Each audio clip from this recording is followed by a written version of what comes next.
Vincent Villemineau, bonjour. Bonjour. Et merci d'avoir accepté notre invitation ici au cœur du réseau des médiathèques de la métropole de Montpellier, Montpellier Méditerranée Métropole. Si on retrace un petit peu votre parcours, vous êtes, je crois, diplômé de Sciences Po Paris. Ouais. Vous avez travaillé en tant que journaliste. Oui. Et puis, très vite, vous vous êtes mis à l'écriture de romans. Au bout de 10 ans, oui. Ok. Roman dit pour ados et adultes, jeunes adultes, on va y revenir parce que c'est important. Vous avez publié une trentaine d'ouvrages. Expliquez-nous ce basculement, journaliste puis auteur. Est-ce que cela veut dire en creux que l'écriture a toujours fait partie de votre vie ? Comment est-ce qu'elle est rentrée dans votre vie, l'écriture ? L'écriture, elle était là, mais l'écriture journalistique, et ça n'a rien à voir. Ouais.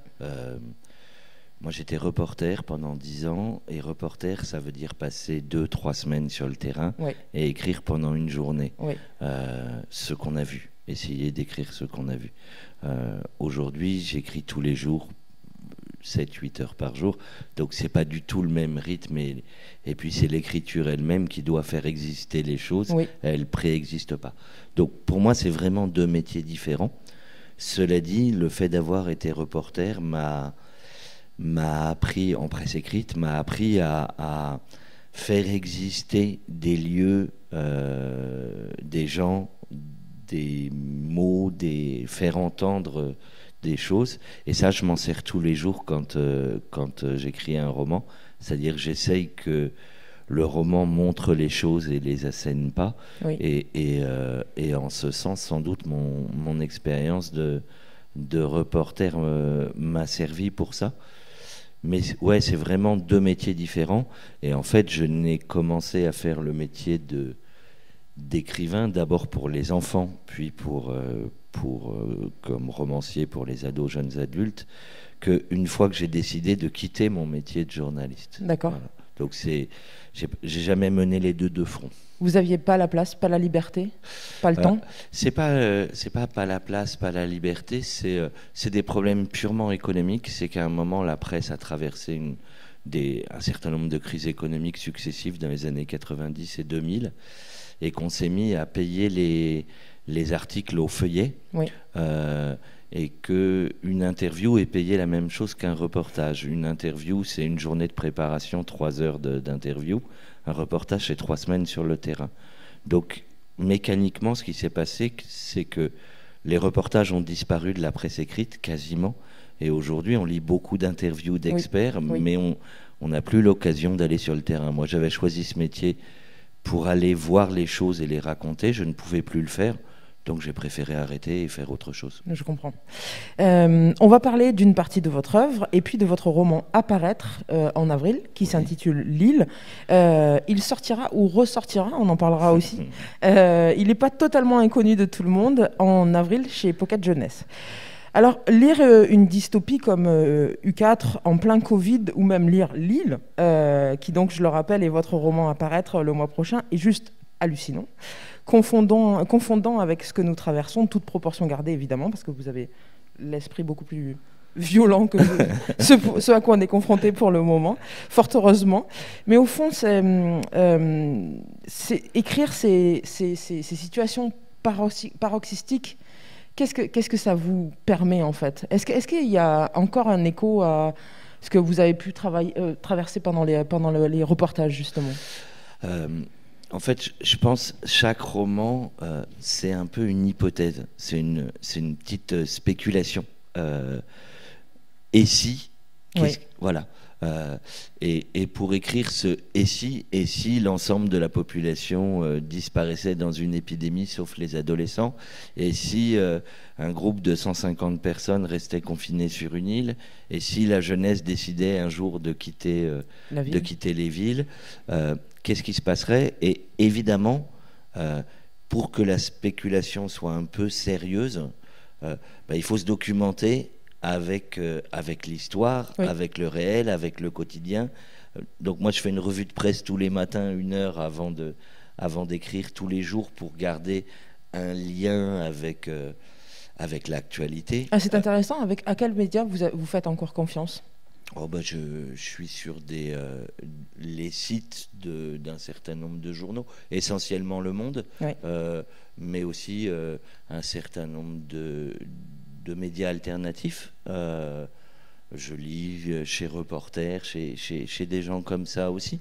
Et le propos, c'est vraiment de s'emplir du réel. Et puis après, quand on écrit U4, on a fait ça avec 3 autres auteurs, Yves Brevet, Carole Trébor et Florence Hinkel.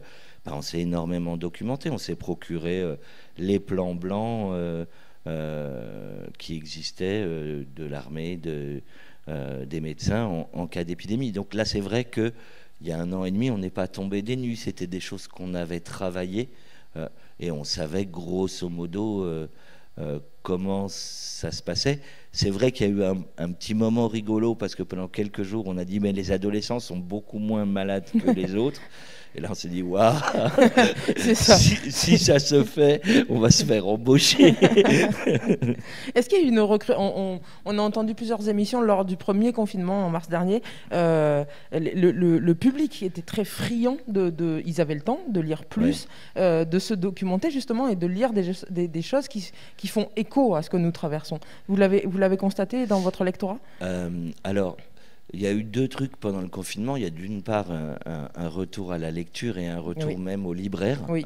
Quand on voit les chiffres de vente de la librairie l'an dernier, c'est quelque chose de très réjouissant parce que c'est une des rares activités qui n'a pas diminué son chiffre d'affaires.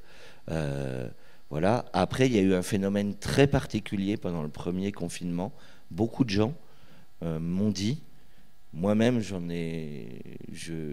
l'ai ressenti parfois, beaucoup de gens n'ont pas pu lire pendant ces 2 mois-là. Et je rapprocherais ça de ce qui se passe les 6 mois avant une élection présidentielle, où on sait qu'il y a une grosse baisse de la lecture et de vente de bouquins en librairie, comme si la littérature était un peu impuissante à expliquer quelque chose d'inédit.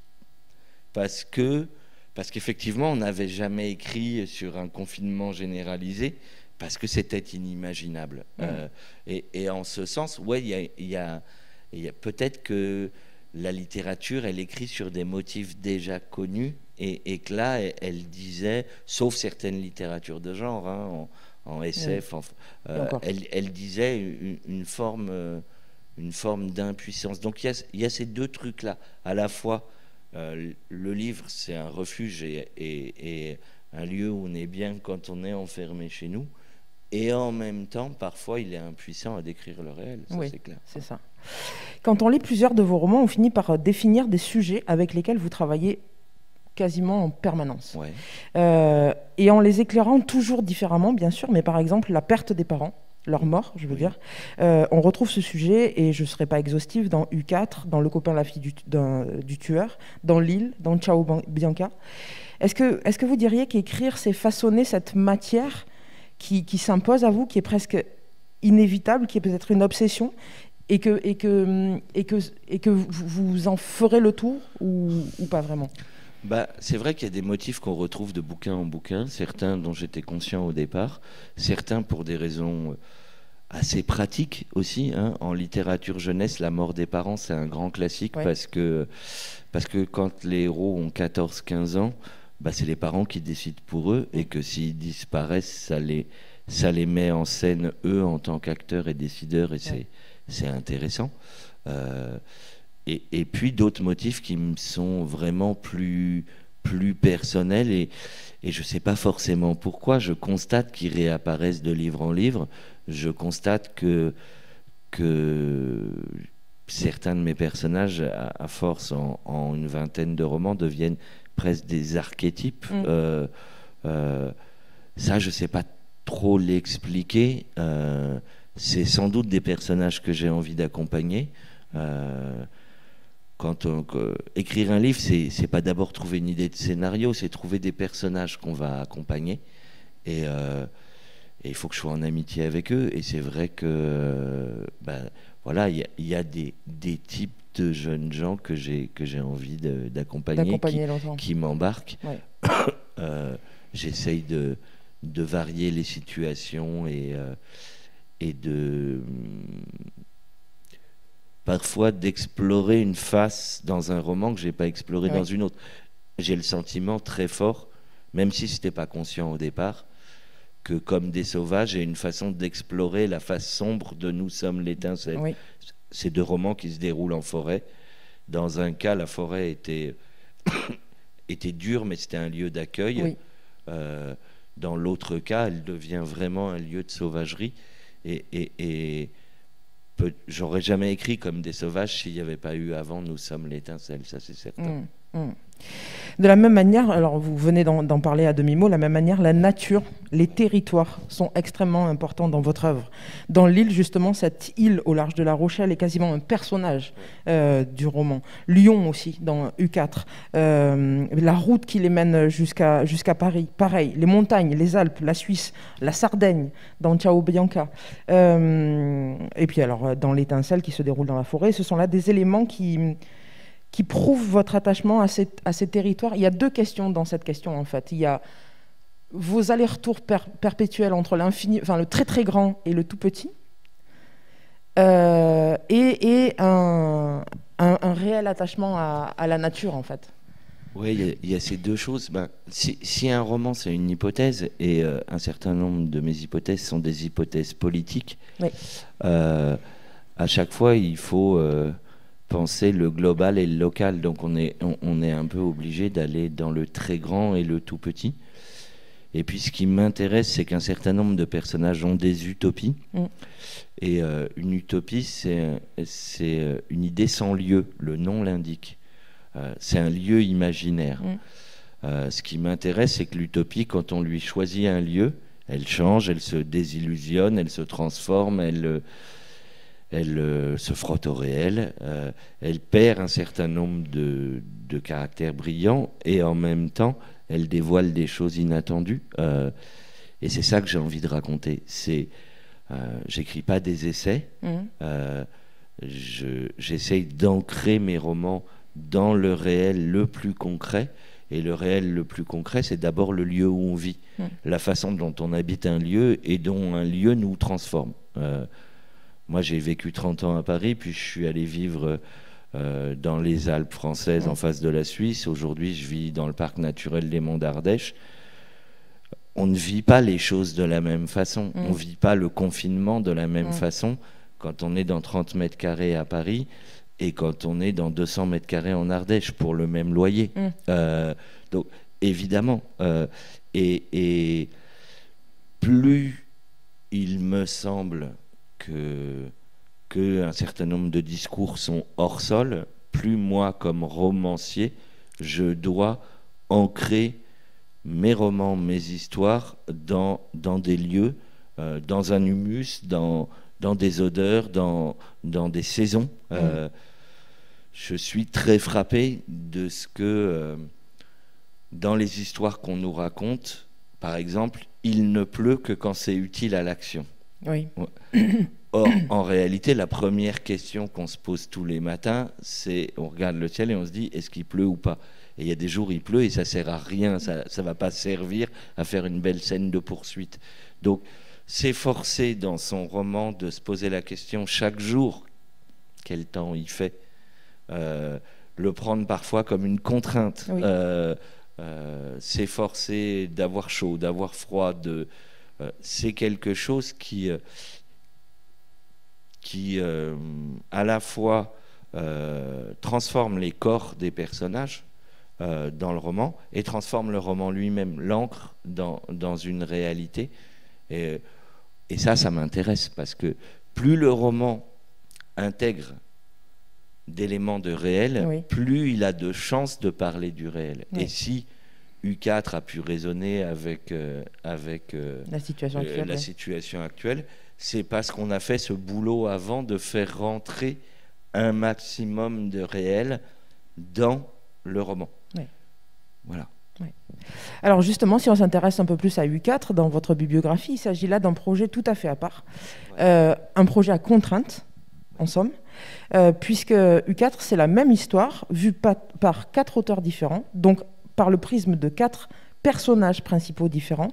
Racontez-nous cette aventure. Comment est-ce que vous avez travaillé avec les 3 autres auteurs, dont je rappelle les noms, c'est Florence Hinkel, Carole Trébor et Yves Grenet. En fait, on s'est rencontrés sur un salon. Il se trouve que c'était un salon de fantaisie. Et sur ce salon, nous, on n'était pas des auteurs de fantasy. Donc, on n'avait pas de lecteurs, donc on avait beaucoup de temps à attendre la dédicace et on a pas mal discuté. On était tous les quatre à un moment de notre travail où la solitude des auteurs pesait un peu. Et on s'est dit, essayons de faire un truc ensemble. C'est parti d'une blague. L'un qui a dit à l'autre, tiens, prête-moi ton personnage, j'ai tel truc à finir. Et on s'est dit, ouais, prêtons-nous nos personnages. Et donc, essayons d'inventer un système où notre personnage principal sera le personnage secondaire dans les 3 autres romans. Ouais. On a très vite décidé d'écrire dans le genre post-apocalyptique pour des raisons diverses. Les 2 plus importantes étaient que aucun de nous n'avait jamais traité ce genre, donc on partait tous à égalité. Et puis ça avait l'avantage par rapport à l'idée d'inventer un monde complet, qu'au moins, puisqu'on partait d'une autre, on pouvait être d'accord sur les grandes bases du monde, et si on partait d'une documentation un peu sérieuse, on pouvait travailler à partir des mêmes bases. Et puis une fois qu'on a défini en gros le contexte, ce virus foudroyant qui tue presque tout le monde sauf les ados, et puis nos personnages et les villes où chacun d'eux vivait, on s'est dit on écrit le premier tiers en aveugle. Et donc, moi, j'ai écrit le premier tiers de mon roman, Stéphane, en sachant simplement qu'il y avait un virus, que tout le monde était mort au moment où on commençait le livre, et que Yanis, le personnage de Florence Hinkel, arrivait à Lyon le 20 novembre, et que du 1er au 20 novembre, Stéphane devait rester à Lyon. C'est tout ce que je savais. Voilà. Et on a fait cette première écriture en aveugle. On s'est retrouvés en résidence d'auteur. Tous les 4. Tous les 4. On a lu on avait prévu le premier soir de se faire une soirée juste apéro et tranquille, et puis en fait on s'est tous lus dès le premier soir tellement on avait la trouille que ça marche pas. Et à 2h du matin, on a reposé les feuilles des autres et on s'est dit ouais, ça marche, parce que il y a suffisamment d'éléments d'écho entre les récits, et en même temps c'est pas du tout les mêmes récits. Okay. Et donc ça vaudra le coup d'en lire 2, 3, 4, ce qui était notre but, c'était de faire des romans où chaque roman peut se suffire à lui-même, mais qui donne envie d'aller lire les autres. Et c'est à partir de là que les choses se sont compliquées, parce qu'à partir de là les personnages sont au moins 2 par roman. Il fallait pas tuer le personnage de l'autre. Voilà, pour moi c'est une contrainte formidable de ne pas pouvoir tuer. Et puis il fallait se mettre d'accord. Moi, tous les jours pendant 6 mois, j'ai appelé Florence tous les matins, où elle m'appelait à 9h, pour se mettre d'accord qui écrivait la première version de la scène commune entre Stéphane et Yanis. Et puis au fur et à mesure de la journée, on réagissait au travail de l'autre. On disait non, là Stéphane ne peut pas dire ça vu son état psychologique, ou là ça m'arrangerait que Yanis fasse ça, est-ce que ça serait possible? Voilà. À 2 c'est encore faisable, c'est parfois un peu contraignant, mais c'est faisable. À 4, il y a une scène de 48 heures où ils sont tous les 4 dans un hangar. Là c'est 2 mois de boulot et on a cru devenir fou, vraiment.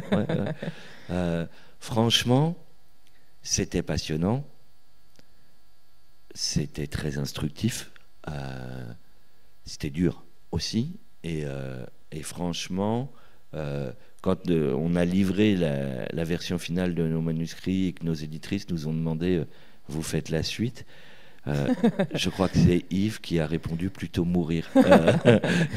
Et en même temps, 6 mois après, on n'avait qu'une envie, c'était de se retrouver, et on a fait un recueil de nouvelles l'année suivante autour du 4, parce qu'on avait pris des mauvaises habitudes, quoi. Oui. On avait l'habitude de bosser à plusieurs, et c'est aussi très addictif.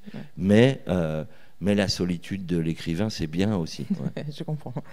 Stéphane dans U4, Jolan et Luna dans Lille, Charles, Touki, moi je l'appelais comme ça, ouais.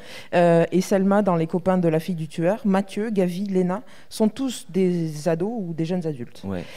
Vos romans sont destinés à ces mêmes ados, pré-ados et jeunes adultes, même si évidemment l'adulte que je suis s'est régalé tout autant à la lecture, ça c'est un autre débat. Écrire sur et pour ce public, ça permet quoi ? Ça permet déjà de ne pas parler de moi. Le fait d'avoir... ce sont deux éditrices qui m'ont demandé d'écrire des romans pour les ados. Moi, je ne l'avais pas prévu et je ne savais même pas que cette littérature existait. Parce qu'elle n'existait pas quand moi, j'étais ado. Et le fait d'essayer de faire ça a fait que peut-être par rapport à des essais que j'avais faits quand j'avais 20 ans, 22 ans, je n'ai jamais parlé de moi, mais je parle de mes personnages. Je suis attentif à mes personnages. Je sais bien que les questions d'un type de 35 et aujourd'hui de 50 ans, les questions existentielles n'intéressent pas mes lecteurs. Donc ça, je les mets de côté et j'essaye de suivre les questions existentielles de mes personnages. Et je pense que c'est ça qui fait de moi un romancier. Parce que pour moi, un romancier, c'est quelqu'un qui invente des gens qui n'existent pas et qui les fait exister. Voilà. Et pour faire exister d'autres personnages que soi, il faut un petit peu s'oublier le temps de l'écriture. Donc, voilà, c'est le fait de m'adresser à des ados et de leur proposer, non pas des modèles, non pas, je crois pas qu'il y ait... je crois pas tant que ça à l'identification. Je crois qu'on propose plus des amitiés. On propose aux adolescents des personnages dont ils savent parfaitement qu'ils ne sont pas eux, dont, vu les circonstances, ils savent qu'ils ne deviendront pas eux, mais en revanche, avec qui ils peuvent être à distance d'amitié. Est-ce que parfois la question de la responsabilité, alors justement, vous venez de le dire, vous avez maintenant 50 ans, du coup, il y a quand même, par exemple, il y a la naissance de la sexualité qui est... Il y a, par exemple, dans Ciao Bianca, il y a cette question de... Les deux jumeaux sont un peu ronds. Et c'est peut-être pas bon pour leur santé. Ils commencent leur voyage, ils sont scotchés à leur tablette, ils finissent le voyage et le voyage a été tellement riche pour eux qu'ils n'ont plus besoin de leur tablette. Même s'ils l'utilisent encore. Même s'ils l'utilisent, mais à des fins plus utiles, on va dire. En tout cas, ils s'y ennuient moins dedans. Est-ce que la question de la responsabilité vous traverse parfois? Je ne parle pas de morale, hein, vraiment. Non. Je pense pas.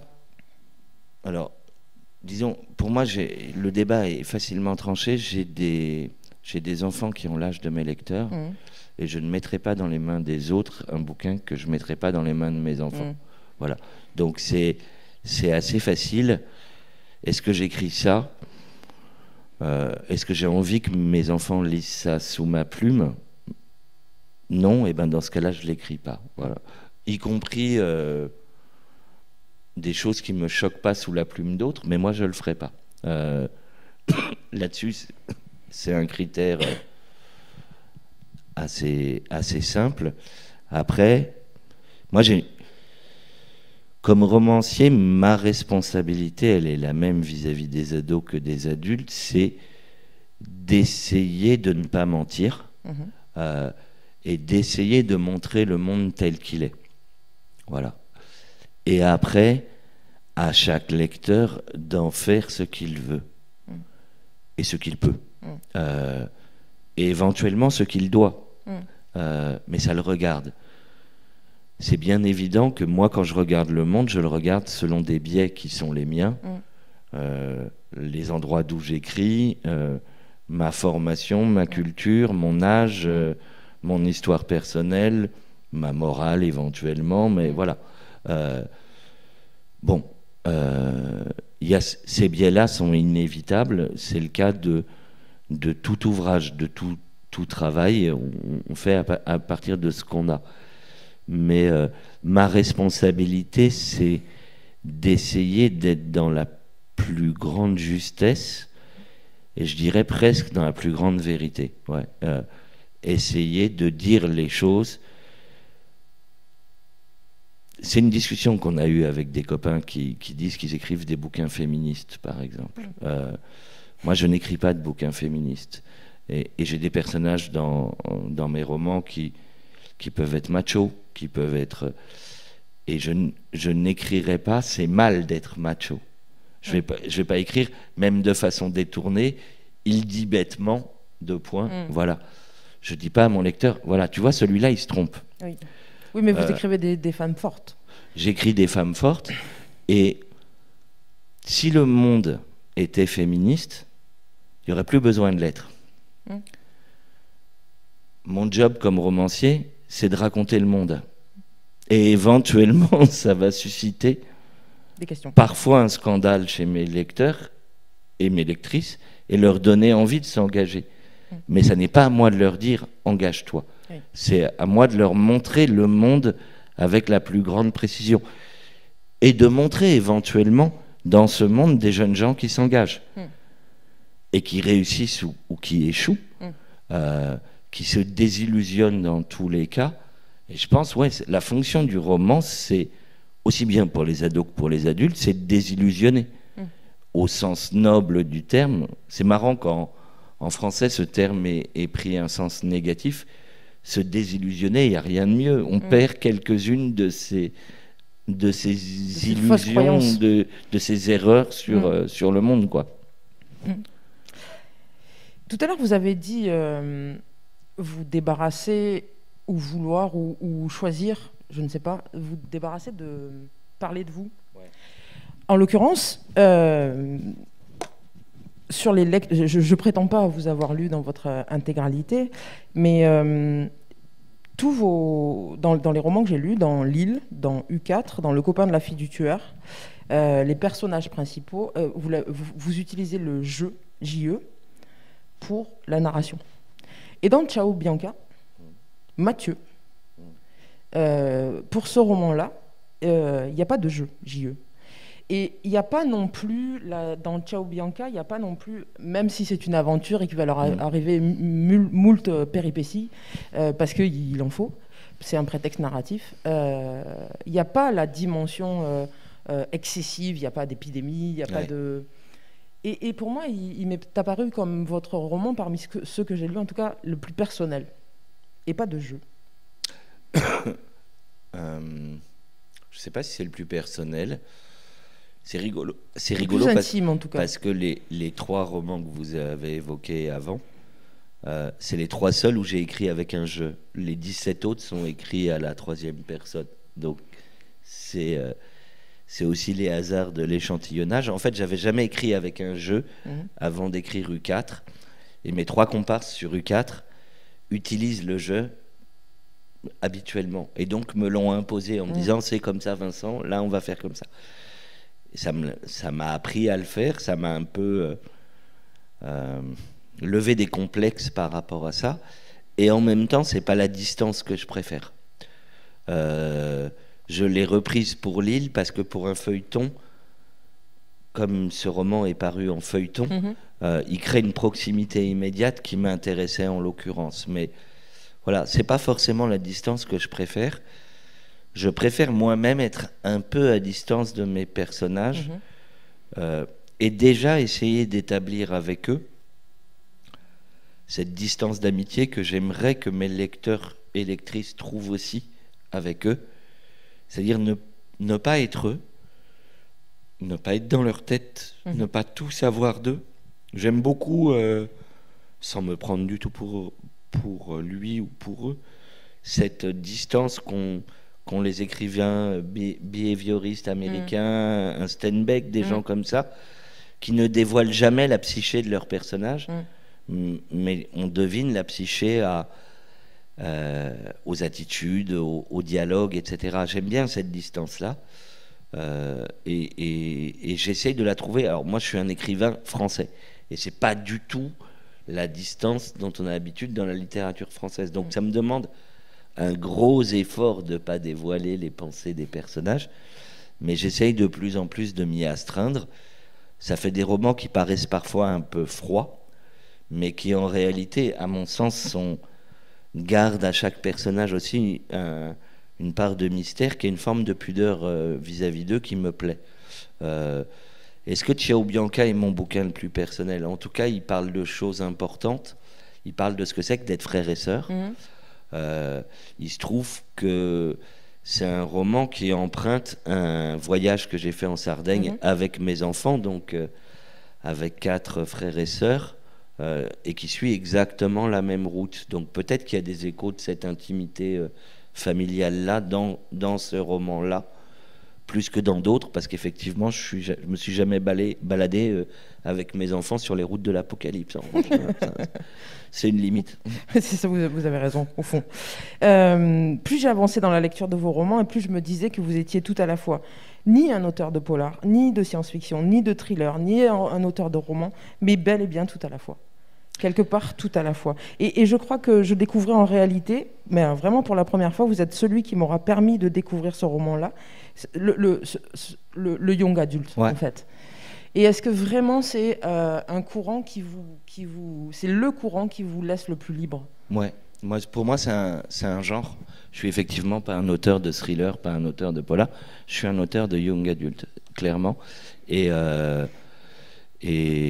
c'est à la fois une catégorie d'âge et en même temps un genre, puisque je constate à chaque salon, à chaque rencontre, que j'ai aussi beaucoup de lecteurs adultes. Bon, il y a eu un peu des études de mon éditeur là-dessus. Moi, j'ai entre, je sais pas, 50 et 60% de mes lecteurs qui sont majeurs depuis un moment. C'est une façon particulière de raconter des histoires, d'entrer dans le monde, en fait, qui privilégie la première fois. C'est une littérature initiatique, au sens où les personnages s'initient et où les lecteurs s'initient aussi. Voilà, on va raconter une histoire d'amour sous l'angle de la première fois.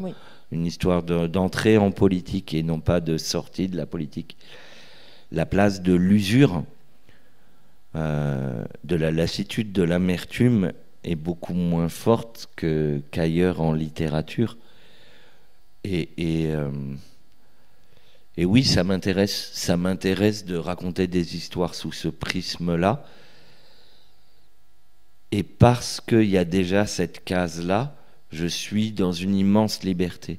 C'est-à-dire, je peux faire un polar teinté de fantastique, je peux faire un thriller d'anticipation, je peux faire de la SF politique, je peux tout mélanger, parce que les libraires savent où ils vont mettre mes bouquins, et que malgré tout, il y a cette contrainte. Les libraires, les bibliothécaires, ils ont besoin de mettre un bouquin dans un rayon.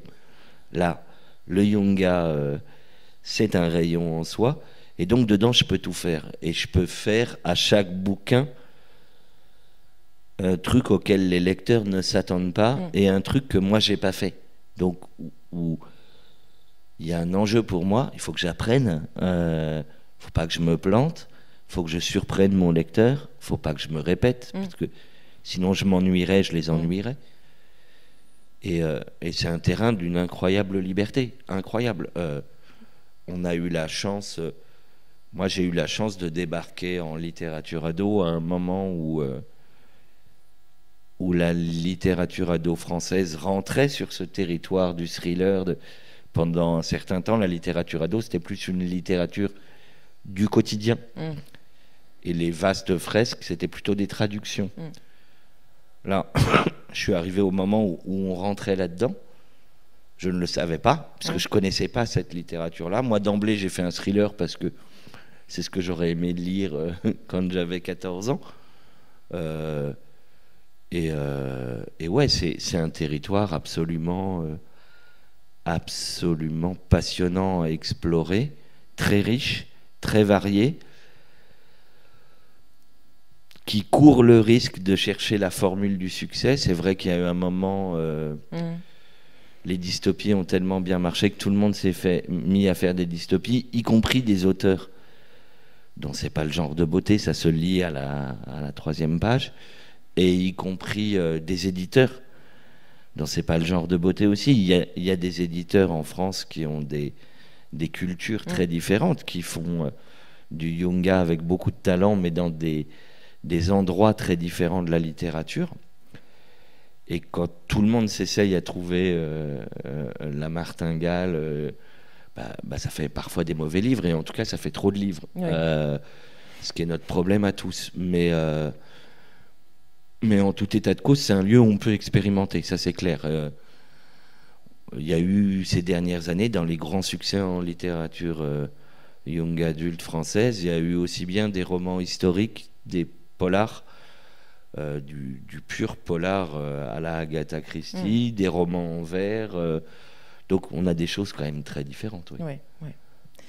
On va arriver à ce moment de la rencontre où on va parler de votre livre Apparaître, qui s'appelle donc L'île et qui sortira en avril chez Pocket Jeunesse. Alors, il a une histoire de construction particulière, ce livre, quoi. Il est question de résidence sur l'île d'Aix, qui est au large de La Rochelle. Puis il est question de confinement, il est question de feuilleton, il est question de réappropriation de la narration par plein de gens autour de vous. Expliquez-nous ça. En gros, je suis parti en janvier-février 2019 sur l'île d'Aix en résidence d'auteur pour écrire un roman sur une île qui se refermerait après une catastrophe. Sur l'île, j'ai commencé à travailler, j'ai pris plein de notes, j'ai rencontré un certain nombre d'habitants, je leur ai posé des questions et j'avais mes infos pour écrire le roman et j'ai commencé à l'écrire. Et puis en quittant l'île, je n'arrivais plus à écrire ce roman. Donc je l'ai mis de côté, je me suis dit peut-être que je retournerai sur l'île écrire la fin ou peut-être que je ne l'écrirai pas. Et puis un an plus tard, mars 2020, annonce du confinement et ça commence le lundi ou le mardi matin. Et là, le mardi, je me dis, il faut faire un truc quand même, on ne peut pas laisser tout le monde chacun chez soi. Et faudrait écrire un texte qui nous réunit. Et il se trouve que depuis des années, j'avais envie d'expérimenter l'écriture feuilletonesque, que j'avais pas trouvé les conditions pour le faire, les conditions de rentabilité d'une part, et les conditions de non-concurrence. Parce que si je mettais un texte gratuitement en ligne, je concurrençais éventuellement des textes... mes propres textes et puis les textes des copains, je concurrençais les libraires, etc. Et voilà, quand faut réfléchir une économie générale du livre, et si pour se faire plaisir, on bousille le boulot des copains, c'est pas une bonne idée. Là, l'écosystème était extrêmement particulier et on pouvait tenter ce genre d'expérience. Donc j'ai appelé mon éditeur, je lui ai dit, tu dirais quoi si on publiait un chapitre par jour le temps du confinement. J'ai un éditeur qui aime bien mes idées à la con, donc il m'a dit banco. Et le mercredi matin, il m'a dit banco. Le vendredi matin, on publiait le premier épisode, donc on avait une plateforme technique qui était fiable. Et on avait mis en place un dispositif où j'avais... 2 éditeurs qui me lisaient toutes les nuits pendant que j'envoyais chaque épisode. Et le samedi et le dimanche, Europe 1, France Inter, Le Monde en parlait parce qu'il y avait aussi des gens dans la maison d'édition qui avaient fait le boulot. Et c'est ça que j'aime, moi, chez mon éditeur, c'est que quand on se dit on tente le truc, ben on le fait vraiment, quoi. On essaye de le faire de façon pro. Et... alors la surprise fondamentale, première surprise fondamentale, c'est qu'un feuilleton, c'est pas un roman. Donc je pensais avoir 15 jours d'avance et je me suis rendu compte que ce que j'avais écrit sur l'île, il fallait le réécrire entièrement en fonction de la contrainte du feuilleton. Et donc rapidement, on s'est retrouvé avec 3 jours d'avance. Et puis au bout de 10 jours, j'écrivais la veille pour le lendemain. C'était un peu chaud. On a assez rapidement institué un jour de pause le dimanche juste pour tenir le coup physiquement parce que c'était assez harassant, hein. J'écrivais 12 heures par jour, mon éditeur éditait la nuit, je recevais ses corrections le matin, je les validais ou pas, et puis après on passait à l'écriture de l'épisode suivant. On a terminé le confinement fatigué, franchement. La deuxième surprise, c'est ce qui s'est créé au bout de 3-4 jours, parce que les médias en ont parlé dès le week-end et parce que je pense que les gens étaient un peu les bras ballants. On a su au bout de 4-5 jours qu'on avait 8-9 000 lecteurs certains jours et en tout cas 5 000 tous les soirs. Donc, tu écris pour un zénith tous les soirs. C'est une expérience quasi de spectacle vivant. Faut pas se rater, parce que c'est pas l'essentiel de la journée des gens, mais c'est à 18h tous les soirs, il y a un certain nombre de personnes qui attendent ce quart d'heure de lecture. C'est une responsabilité, c'est une très bonne pression, parce que sinon on aurait lâché, vu comme on était fatigué. Mais c'est une pression quand même. Voilà. Et puis, très rapidement, c'est institué le fait que tous les soirs à 18h, sur ma page Facebook, se retrouvaient un certain nombre de fans et qu'on discutait. On discutait de l'épisode qui venait d'avoir lieu, de leurs hypothèses, etc. Et que ça a créé avec ces lecteurs et lectrices-là un lien qui est, plus d'un an après, là, il y a un certain nombre de ces lecteurs-là avec qui on continue de discuter au moins une fois par semaine. Ils ont vu, pour certains, la couverture en exclu avant tout le monde. Bon, ils avaient créé un petit syndicat ils avaient commencé par créer des syndicats pour défendre tel ou tel personnage, parce qu'ils me connaissent, ils savaient que chaque personnage peut mourir.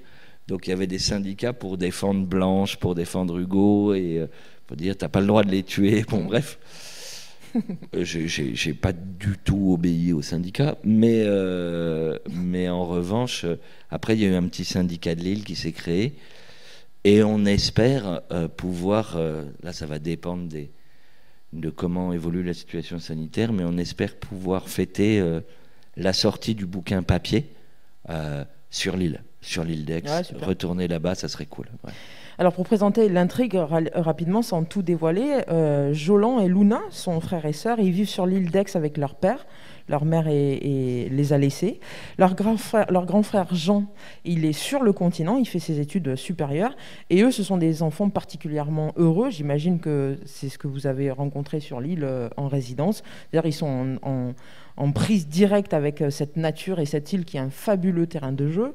Ils ont une bande de copains de leur âge qui sont les autres enfants des quelques 2000 habitants de cette île. Et puis un jour, pas de bateau en partance pour l'école, le collège le matin. Des consignes strictes, ne laissez rentrer personne sur l'île. On ne sait pas ce qui se passe, mais c'est le bordel, pour le dire poliment. Ouais, et on saura jamais. J'en ai discuté hier avec une médiathécaire qui me disait, Claire me disait, on aimerait quand même bien savoir ce qui s'est vraiment passé sur le continent. Oui, non, on ne saura jamais. On ne saura jamais. Peut-être un jour je l'écrirai, mais je ne pense pas. Ça m'intéresse, cette situation de... On est sur un balcon, on voit une partie de la situation, mais on n'en connaît pas tout. Mais en revanche, elle retentit sur nous de façon très forte. Et c'est l'histoire, je vous reprends, c'est pas 2000 habitants sur l'île, c'est 150. Hein. Ah oui, d'accord. Okay. L'hiver, nous, quand on y était, c'est 150 habitants. Et l'été, c'est 200 000 visiteurs. Okay. Donc voilà, c'est cette expérience de solitude et en même temps d'un lieu touristique qui m'intéressait. Parce qu'en l'occurrence, la toute petite communauté qui est confinée pendant un certain nombre de mois sur l'île et qui va devoir s'organiser, c'est une communauté qui est habituée déjà à avoir vécu des situations en autarcie. C'est-à-dire que sur l'île d'Aix, là, mon île s'appelle l'île d'A, mais c'est clairement sur l'île d'Aix, pour des raisons de tempête, pour des raisons de coupure des canalisations d'eau douce, voilà, ils ont déjà eu à se débrouiller entre eux pour trouver des solutions à des situations d'urgence. Ça me fournissait de la doc pour ce qu'il fallait leur faire supporter. Ce qu'ils feraient là dans un cas pareil. Mais donc j'avais cet avantage pour écrire tous les jours, d'avoir déjà toutes les solutions techniques qu'ils adopteraient. Après, ce qui m'intéresse dans un bouquin comme ça, c'est comment une communauté de 150 personnes organise son autarcie et comment un groupe de 8 adolescents, dans cette autarcie, organise sa propre petite autarcie, sa vie de bande. C'est vraiment un roman de bande. Et on rigolait avec avec Xavier, mon éditeur, en disant certains jours c'était le Club des 5 et puis certains jours c'était Stephen King. Oui. Et donc régulièrement, Xavier me disait ah là t'étais plutôt dans un jour Enid Blyton ou voilà. Mais j'aime bien cette alternance. C'est des gamins, ils ont 13-14 ans, donc il y a à la fois une gravité générale de la situation qui est inouïe et il y a une forme d'insouciance qui est ce caractère parfois un peu déroutant de l'adolescence où d'une minute à l'autre certaines choses peuvent être très graves et puis d'autres très enfantines. Oui. Voilà, oui. Voilà. C'est ça aussi dont on voulait rendre compte, c'est d'avoir des gamins qui passent leur temps à aller dans la forêt, dans les cabanes, etc. Mais dans les cabanes, on peut s'entretuer. C'est ça. Et on retrouve dans Lille les thèmes qui vous sont chers, comme on évoquait tout à l'heure, la catastrophe taille XXL. Vous avez carrément et personnellement attaqué ma vision de Amok de Stefan Zweig. J'ai mis quelques temps à m'en remettre. La perte des parents, on retrouve ça aussi. L'organisation de gestion de crise. Ces personnages très jeunes. Moi, je trouve que, en fait, si je prends par exemple U4, Ciao Bianca et Lille, ce personnage de fille là, qu'elle ait 10 ans dans Lille, qu'elle soit Stéphane dans U4, etc., je trouve que c'est comme si vous n'en finissiez jamais avec ce personnage de fille en la travaillant à différents âges. C'est vrai. On trouve ce Bastien qui lui est carrément un jeune adulte, donc il est prêt à basculer vers autre chose, il considère la situation, il est entre le jeu et la fin du jeu. Qu'est-ce qui vous a permis à vous, ce roman-là en particulier ?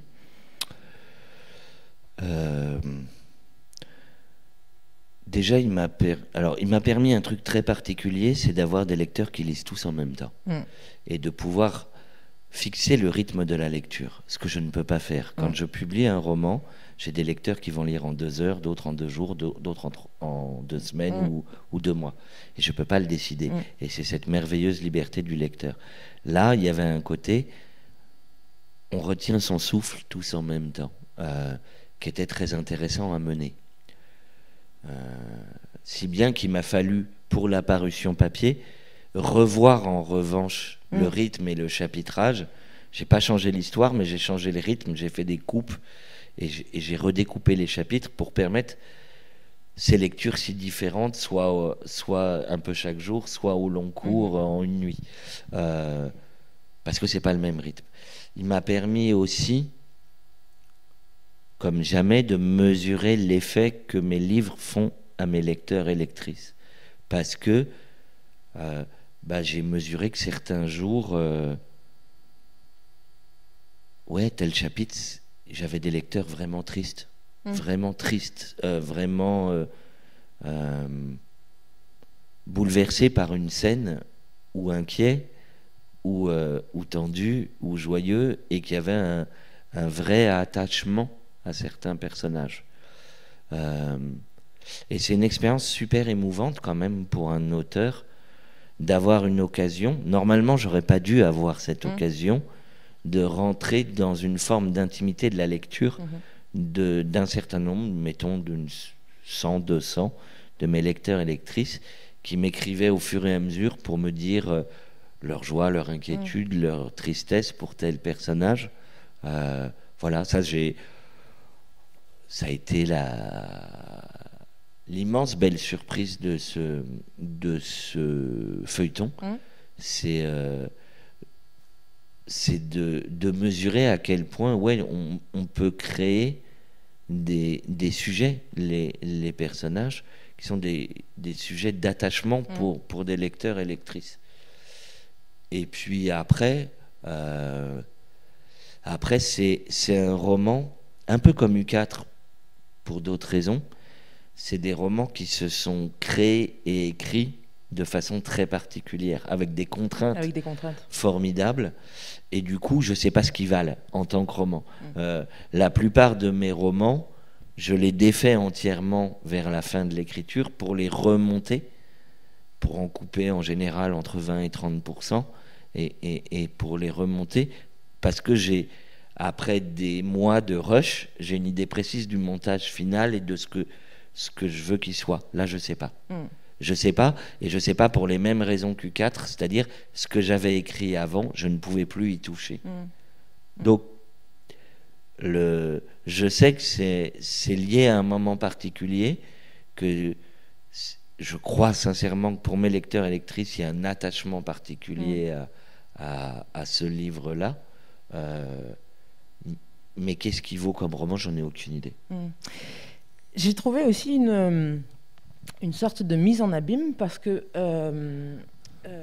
Blanche, via le personnage de Blanche, en fait, la lecture a une place tout à fait incroyable dans ce roman-là, parce que Blanche, a beau être la plus petite, elle est quand même un personnage sacrément central dans l'intrigue, en tout cas. D'ailleurs, c'est la première fois que quand je vous lisais, je voyais d'autres noms d'auteurs, et elle cite Granger, Zweig, et donc il y a quelque chose qui nous parle probablement des auteurs qui vous nourrissent. Et puis, j'ai trouvé une phrase qui m'a quand même arrêtée, parce que Joland, dans le pire moment de la narration, donc là, on est presque chez Stephen King, effectivement, il écrit, en fait. Et cette phrase-là, nom de Dieu, ce que j'avais mal, mais écrire m'empêchait de paniquer. Poser des mots, mesurer nos erreurs, notre faute. En fait, je m'en rendais compte en écrivant, je ne savais pas grand-chose, mais d'autres comprendraient peut-être. Je ne sais pas si c'est... Là, c'est vraiment dans cette action-là, et je ne sais pas si c'est ce que je pense de l'écriture.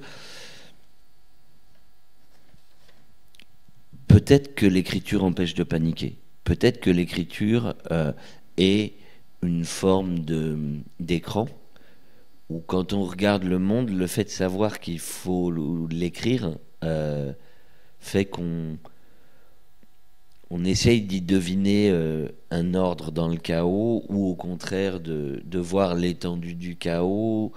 Et c'est possible, j'en sais rien. Je sais que moi, parce que j'écris en ado, j'essaye de regarder le monde le plus lucidement possible, mais j'essaye toujours de trouver les endroits où il reste de la lumière. Parce que si j'ai une responsabilité, pour revenir à ce dont on se disait tout à l'heure, je ne veux pas faire des livres décourageants.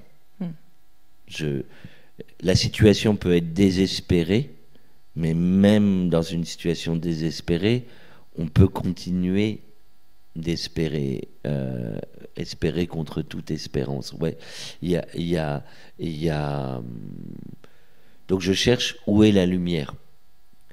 Et peut-être que cette activité d'écriture où je cherche où est la lumière m'empêche moi-même de sombrer dans un découragement. C'est possible. Après, clairement, j'aime pas beaucoup les livres qui parlent de l'activité de la lecture. Je trouve qu'il y a un plaidoyer pro domo qui est un peu convenu en littérature jeunesse, et en plus c'est un peu convenu et un peu idiot, parce qu'on s'adresse aux lecteurs qui lisent pour leur dire c'est important de lire. Ils le savent puisqu'ils lisent. Et en revanche, on ne le dit pas à ceux qui ne lisent pas. Donc c'est un peu raté. C'est comme ces militants qui s'encouragent entre eux, quoi. On va y arriver. Enfin, on est 5. Faudrait plutôt le dire dehors, quoi. Mais en revanche, là où ça m'intéressait, c'est que les livres de Blanche, en l'occurrence, dont elle est persuadée qu'ils vont lui expliquer le monde, ne lui sont d'aucun secours. Et peut-être même le contraire. Peut-être qu'ils ont semé un peu et peut-être que c'est eux qui sont responsables d'une partie de l'erreur. Et ça me permettait un petit peu de parler de la situation dans laquelle on était, parce que c'était écrit pendant le confinement. C'est-à-dire ce sentiment que là, les livres ne nous sont d'aucun secours. On ne sait pas. Voilà. Ils ne nous éclairent pas sur la situation. Ils nous éclaireront peut-être dans 10 ans, parce que certains vont se nourrir de ce confinement pour écrire. Mais aujourd'hui, ils ne nous sont d'aucun secours. Et il faut accepter de regarder à certains moments le monde sans armes, sans écran, sans prise, d'arriver les mains nues, quoi. Et Blanche refuse ça. Elle a besoin, elle, de la bibliothèque comme d'une sorte d'interface entre le continent et elle. Voilà, ça, en l'occurrence, c'était parler de la lecture parfois comme d'une illusion de maîtrise. Mais en revanche, dans mon premier roman, Instinct, j'avais un autre personnage qui lisait. C'est les deux seuls romans où j'ai des personnages qui lisent vraiment. Et lui se nourrissait de tout un tas de sagesse pour affronter le monde et se donner du courage parce qu'il avait 12 ans et il devait affronter des tueurs. Et donc il était dans une illusion de force là aussi. Mais sauf que parfois on a besoin d'illusions pour y aller vraiment. Voilà. Blanche a besoin d'illusions pour supporter le réel, mais ça l'a fait se tromper. Sharif avait besoin d'illusions pour affronter le réel, mais ça le rend courageux. Bon. Et peut-être qu'il se trompe aussi, Sharif, mais en tout cas, il y va. Et parfois, moi j'aime bien les personnages. Au moment de la mort d'Anne Sylvestre, là, on a beaucoup réentendu. J'aime les gens qui doutent. Moi, je préfère les gens qui se trompent. C'est-à-dire que parfois, le doute paralyse et empêche d'y aller. Je préfère quelqu'un qui se trompe 10 fois à quelqu'un qui doute tant qu'il n'y va jamais. Ouais, voilà. Même si j'adore cette chanson par ailleurs. Hein. mais ça m'intéresse d'avoir dans mes romans des gens qui essayent. Quitte à se tromper beaucoup. Ouais. C'est ça. Ma dernière question, j'imagine que vous allez partir pour faire la promotion de ce roman. Vous allez être occupé à ça. Mais par ailleurs, est-ce que vous travaillez déjà à l'écriture d'un nouveau roman ? Ouais, et je vais faire une promotion sans doute pas énorme de celui-là parce que là, je suis dans un projet qui va m'accaparer pendant 2 ans. C'est-à-dire que Nous sommes l'étincelle, l'un de mes précédents, se déroulait sur 35-40 ans. Et là, le prochain se déroule sur 1000 ans. Donc c'est... pour la première fois, je vais écrire... il y aura à peu près un tiers du livre qui seront des pages quasi de romans historiques. Aussi bien au temps des croisades qu'en Nouvelle-France. Donc je vais avoir à la fois Davy Crockett, Ivanhoé, etc. C'est vraiment un luxe d'écrivain là que je m'offre. Mais l'idée, c'est de raconter à travers des personnages d'adolescents contemporains et à travers un argument un peu fantastique, une sorte d'histoire de l'Europe et de ses rapports avec le monde extérieur sur 1000 ans. Donc c'est délirant d'ambition. Évidemment, j'y arriverai pas, hein, mais j'espère avoir quelques scènes qui disent quelque chose. En fait, je suis questionné par un truc. Moi, quand j'ai grandi, quand j'avais 20 ans, on disait l'Europe est en déclin. Mais on n'y croyait pas complètement. Parce qu'elle était encore au G7, parce qu'elle a encore des places à l'ONU, etc. Pour les jeunes gens qui vont arriver là, non seulement ils n'ont plus le choix d'y croire, c'est acté. La réalité des décisions du monde se prend ailleurs. Et je pense que la crise liée à la Covid va accélérer ce passage en 2e division de l'Europe. C'est le sentiment que j'ai. Et je voulais savoir, essayer d'expérimenter qu'est-ce que c'est d'être dans une marge, dans un endroit du monde qui n'est plus l'endroit où se prennent les décisions et où des décisions fondamentales pour nos existences vont se prendre sans nous, ailleurs. Donc, il y a cette mise en scène de l'Europe comme puissance, puis en déclin. Il y aura un certain nombre de scènes qui se dérouleront à Sarajevo, hein, aussi bien pour le Sarajevo de 1914 que celui de 1994, les 2 moments de la chute de l'Europe. Pour réfléchir à ce déclin de l'Europe, et si c'est quelque chose qui est décourageant, ou au contraire quelque chose qui nous confère une formidable liberté, parce que quand on n'est plus objectivement responsable du monde, ou quand on ne se croit plus responsable du monde, peut-être qu'on gagne des marges de manœuvre. Donc voilà, c'est ce que j'ai envie de savoir dans le prochain. On verra si j'arrive à l'écrire. Celui-là, c'est pas gagné. Mon éditeur transpire tous les soirs. Merci en tout cas. Merci à vous.